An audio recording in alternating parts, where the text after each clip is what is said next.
Hey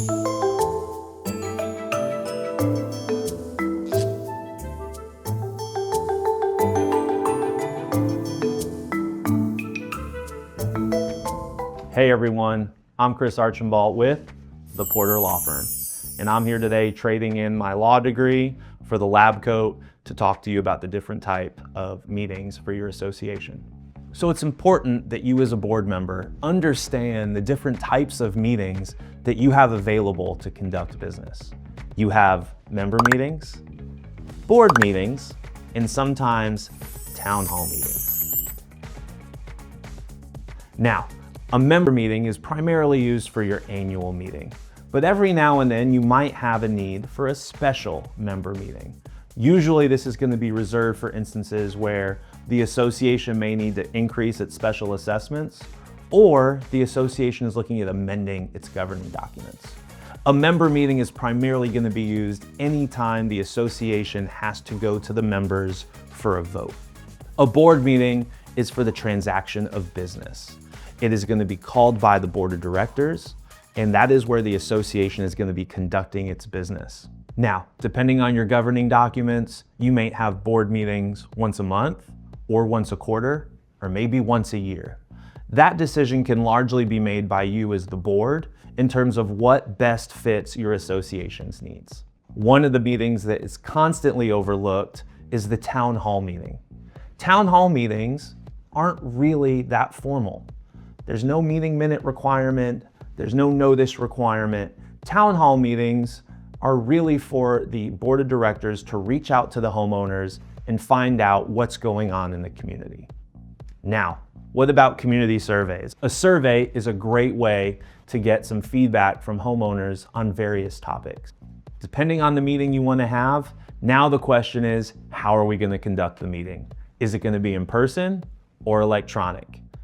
If you're going to do in-person meetings, that might mean the association has to reserve a location to conduct the meeting if you don't have a place within your community to do so. So in-person meetings might represent an expense that electronic meetings conducted maybe through a platform like Zoom or Microsoft Teams doesn't have.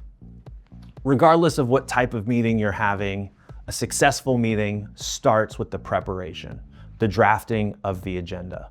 It's important for the board and the manager to understand what the purpose of the meeting is. A little bit of homework beforehand can go a long way to ensuring a successful board meeting. So what's a workshop? Where you have at least a quorum of the board that is meeting to consider items for the association. The caveat is we are not going to vote at the workshop. Okay. So you've sent the agenda out to the homeowners and you're gearing up for the board meeting. A successful board meeting can start with something as simple as how you set up the room. So something as simple as how the board members are seated around a table versus sitting on one side of the table and presenting to the homeowners can make a big difference. Now, if you're lucky enough to have homeowners attend your board meeting, I recommend you establish some ground rules before the meeting starts. Let the homeowners know that we're happy that they're there, but their comments and questions are going to be limited to the open forum if you have one. Let the homeowner know that you will take it under consideration and the board will meet and that you will get back to them. Well, what's supposed to come out of a board meeting? Legally, really the number one thing that matters is the meeting minutes. Meeting minutes are sometimes the only record we have of any decisions being made by the association's board of directors. So who's keeping the meeting minutes? Is it the board member or the community manager? Either way, we need to make sure that the right information is making it into the minutes. At the end of the day, meetings are the bread and butter of our industry. If you learn the tips and tricks of how to run a successful board meeting, you're more likely to have a more successful operation of your association. Partnering with a great management company and a great law firm can also secure that future success of your association.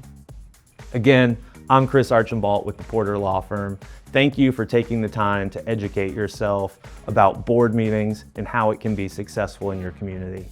Remember, education is the rising tide that raises all ships in the HOA and condominium space.